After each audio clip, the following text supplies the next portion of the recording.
పేద కుటుంబాల్లో ఒక కూతురు పెళ్ళి అంటే అది ఆనందం మాత్రమే కాదు, బాధ్యతలతో నిండిన ఒక పెద్ద పరీక్ష. సంవత్సరాలుగా దాచుకున్న ప్రతి రూపాయి, తీసుకున్న అప్పులు, అమ్మిన ఆస్తులు ఇవన్నీ ఒకే రోజు కట్టబెట్టే పరిస్థితి చాలా ఇళ్లలో కనిపిస్తూనే ఉంది. అలాంటి కుటుంబాలకు కొంత ఊరటనిచ్చేందుకు రేవంత్ సర్కార్ తీసుకునే ప్రతి నిర్ణయం వారికి నిజంగా ఆశగా మారుతుంది.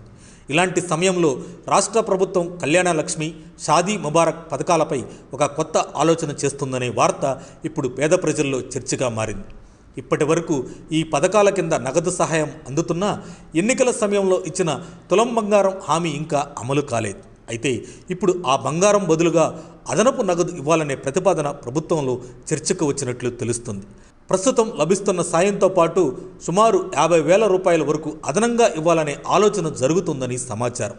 ఈ నిర్ణయం ఇంకా అధికారికంగా ప్రకటించకపోయినా ప్రభుత్వ పెద్దలు, అధికారులు దీనిపై లోతుగా ఆలోచిస్తున్నారనే వార్త బయటకు రావడంతో పేద కుటుంబాల్లో ఆశలు మళ్ళీ మొదలయ్యాయి. ఎందుకంటే బంగారం అంటేనే ఒక పెద్ద ఖర్చు. రోజు రోజుకు పెరుగుతున్న ధరలతో తులం బంగారం కొనడం చాలా కుటుంబాలకు అసాధ్యంగా మారింది. అలాంటి సమయంలో అదే మొత్తాన్ని నగదుగా ఇస్తే పెళ్లి ఖర్చుల్లో ఎంతో ఉపయోగపడుతుందని చాలామంది భావిస్తున్నారు.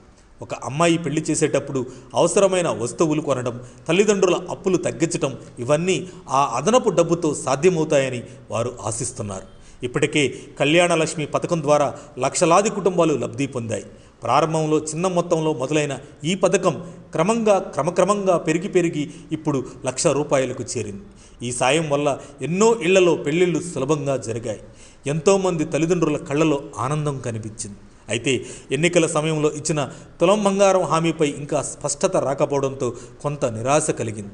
కానీ ఇప్పుడు రేవంత్ ప్రభుత్వం ఆర్థిక పరిస్థితులను దృష్టిలో పెట్టుకుని కొత్త మార్గాన్ని వెతుకుతుండడంతో నిరుపేద తల్లిదండ్రులకు కొంత ఆశను కలిగిస్తుంది.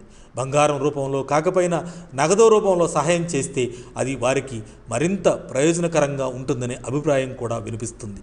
ప్రస్తుతం ప్రతి ఏడాది సుమారు 1,50,000 మంది ఈ పథకానికి అర్హులవుతున్నారు.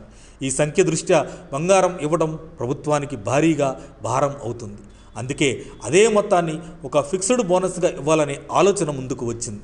దీనివల్ల ప్రభుత్వానికి కొంత ఆర్థిక భారం తగ్గడంతో పాటు లబ్ధిదారులకు కూడా ఉపయోగం ఉంటుందని భావిస్తున్నారు. అయితే ఈ నిర్ణయం ఇంకా తుది దశకు రాలేదు.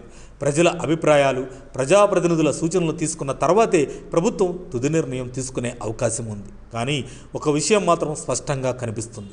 పేద కుటుంబాల బాధను అర్థం చేసుకొని వారికి కొంత ఊరట ఇవ్వాలనే రేవంత్ సర్కార్ ఈ నిర్ణయం తీసుకోబోతుంది. ఈ నిర్ణయం నిజంగా అమల్లోకి వస్తే ఎన్నో ఇళ్లలో చిరునవ్వులు పూస్తాయి. ఒక తండ్రి కూతురు పెళ్లి కోసం పడే కష్టాలు కొంత తగ్గుతాయి. ఒక తల్లి మనసులో ఉండే ఆందోళన తగ్గుతుంది. అదే అసలు సంక్షేమం, అదే నిజమైన సహాయం. మరిన్ని అప్డేట్స్ కోసం మా కాయ్ టీవీని సబ్స్క్రైబ్ చేసుకోండి. మా వీడియో కనుక మీకు నచ్చినట్లయితే లైక్ చేయండి, షేర్ చేయండి.